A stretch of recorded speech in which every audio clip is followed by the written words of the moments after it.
सबको जय मसीह की। आ गए हम वीडियो का पार्ट 2 लेकर। वीडियो में बने रहिए।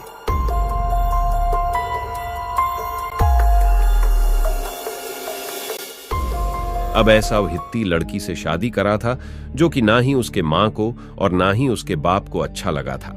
उत्पत्ति की किताब में अध्याय 28 वचन 6 में लिखा जब इसहाक ने याकूब को आशीर्वाद देकर पद्दनराम भेज दिया कि वहां से अपनी पत्नी लाए और उसको आशीर्वाद देकर ये आज्ञा दी कि तू किसी कनानी औरत को ना ब्याह लेना।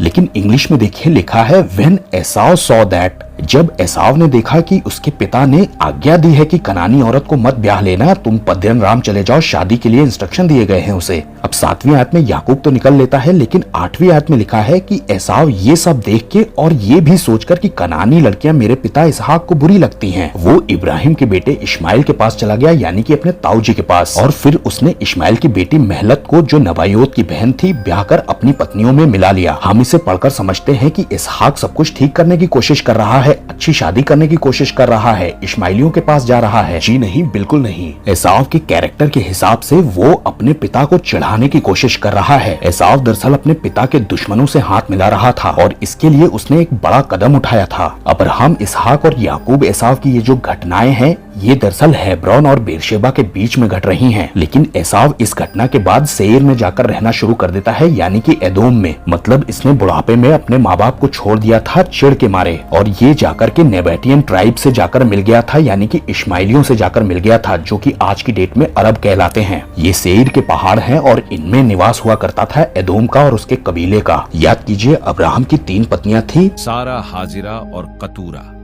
हाजिरा और कतूरा के बच्चे ही कबीलों में बट गए थे और ये उसी क्षेत्र में रहते हैं जहां से इस्लाम का उदय हुआ है। अब इस्लाम को यहूदियों से नफरत क्यों है? इसकी वजह है कि यह पुश्तैनी झगड़ा है और ये बाप दादाओं से चला आ रहा है। और जो नफरत इस्माइल के दिल में इसहाक के लिए था, वही नफरत एसाव के दिल में याकूब के लिए थी। और अब एसाव और इस्माइल के मिल जाने से यह नफरत दोगुनी हो गई थी, जो कि आज तक कायम है। अरब को अरब कहां ही इसलिए जाता है क्योंकि यह मिक्स जाति है, और मिक्स है इश्माइलियों और एसाव वंशियों का।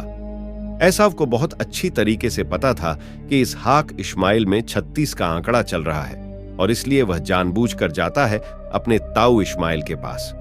एदोम क्षेत्र में जाकर के रहने का फैसला एसाव ने खुद ही लिया था, क्योंकि वो अपने माँ बाप से नाराज था। रॉन्ग पेरेंटिंग और आपस में हेल्दी रिलेशनशिप ना होने की वजह से एक नए देश ने जन्म ले लिया था, जिसे हम एदोम कहते हैं। और अब मैं इस्लाम पर आता हूँ, और इस्लाम साफ साफ कहता है कि यहूदियों की एक एक नस्ल को खत्म कर देना है, किसी को भी नहीं छोड़ना है। मोहम्मद खुद एक इश्माइली था, और कतूरा और हाजिरा के जितने बच्चे हैं वो सब आज इस्लाम में तब्दील हो चुके हैं। हम आज की सीन की बात करें तो इस्लाम सारी दुनिया में फैल चुका है, और ये सोच भी फैल चुकी है नफरत के साथ कि सारे यहूदियों को मरना है मुसलमानों के हाथों से। आज अगर ज्यूज इजराइल को खाली करके मुसलमानों के हाथों में सौंप भी दे, इसके बावजूद वो उन्हें छोड़ेंगे नहीं। इजराइल के पलिस्तीन वाले हिस्से में एक गाजा पड़ता है, और इस गाजा में रहने वाले लोगों के बारे में आप जानकर बड़े ही चकित होंगे। गाजा के हिस्से में रहने वाले लोगों को पलिस्तीनी कहा जाता है, लेकिन ये दाऊद और गोलियत के समय वाले पलिस्तीनी नहीं है। उन्हें तो अशूर की और बेबीलोन की बंधुआई में ले जाया गया और वो कभी नहीं लौटे।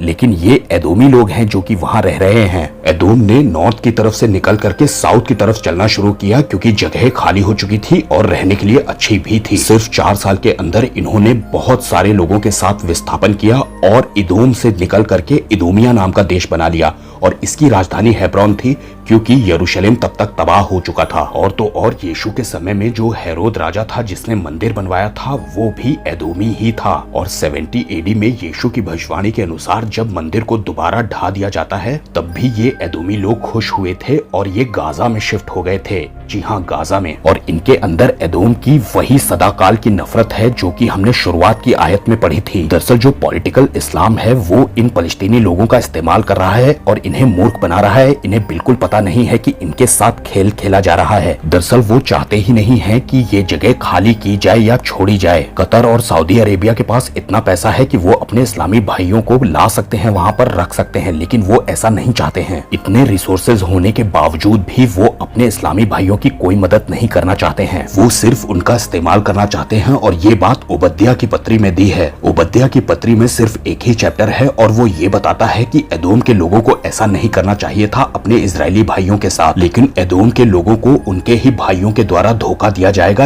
ये बात 7वीं आयत में लिखी है। जितनों ने तुझसे वाचा बांधी है, यानी कि एदोम के लोगों से, वो सब तुम्हें बॉर्डर्स पर ढकेल देंगे, वही तुझे डिसीव करेंगे, वही तुझे धोखा देंगे, ऐसा लिखा है। एदोम के लोगों के लिए फंदा लगा रहे हैं उन्हीं के दोस्त लोग। मैं दूसरे वर्जन से पढ़ रहा हूँ, लिखा है तुम्हारे सारे मित्र राष्ट्र तुम्हें सीमा पर खदेड़ लाएंगे, यानी कि बॉर्डर के पास। वो तुम्हारे मित्र हैं लेकिन वो तुम्हें धोखा देंगे और तुम्हारे लिए वही जाल बिछा रहे हैं। और सबसे दुख की बात आखिरी लाइन में लिखी है कि इसका तुम्हें पता भी नहीं चलेगा। ये एदोम के लोगों के लिए लिखा है, यानी कि वो जो पलिश्ती लोग गजा में रहते हैं उनका इस्तेमाल किया जा रहा है। और बेचारे पैलेस्टाइन के मुसलमान ये बात समझ ही नहीं पा रहे हैं कि उनसे सिर्फ खेला जा रहा है। पॉलिटिकल इस्लाम उनसे सिर्फ खेल खेल रहा है। एदोम के लोगों के लिए जो आयत हमने पढ़ी उसमें लिखा है कि वो तुझे सिवाने तक ढकेल देंगे, यानी कि बॉर्डर के पास ले आएंगे। इंग्लिश में ऐसे ही लिखा है। पैलेस्टाइन के बहुत सारे लोग जो कि एदोमी हैं, वो इस वक्त लेबनान के बॉर्डर पर रह रहे हैं, टेंट के अंदर, रिफ्यूजी कैंप्स में। लेबनान के रिफ्यूजी कैंप में वो पिछले 70 सालों से रह रहे हैं, क्योंकि इस्लाम ने उन्हें ये गोली दी है कि जब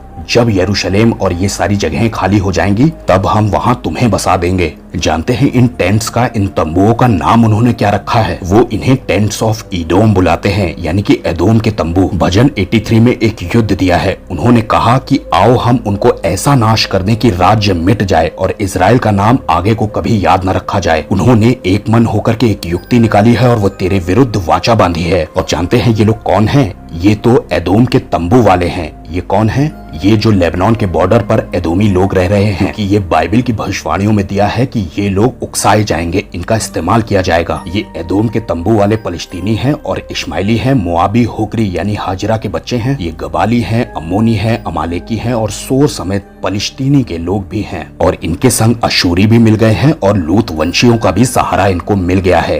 ये आज सब कुछ इस्लाम में बदल चुका है। अब आपको आसानी से ये समझ में आ सकता है कि शैतान ने इस्लाम को क्यों खड़ा किया है और एदोमी लोग कौन हैं, एदोम के तंबू क्या हैं और पैलेस्टीनियन कौन लोग हैं और ये मुद्दा क्या है और कैसे इनके ही मित्र राष्ट्र इन्हें बॉर्डर पर ले आएंगे और धोखा दे करके इस्तेमाल करेंगे एदोम के लोगों का, फलस्तीन के लोगों का, और किस तरह से इनके लिए ही जाल बिछाया गया है और इसका इनको कोई भी पता नहीं है। और क्यों मिडिल ईस्ट में कभी भी शांति नहीं होगी जब तक कि हमारा वाला यीशु मसीह नहीं आ जाता। इस्लाम ने एक धोखा और दिया है और वो ये है कि वो यीशु मसीह को जानते हैं।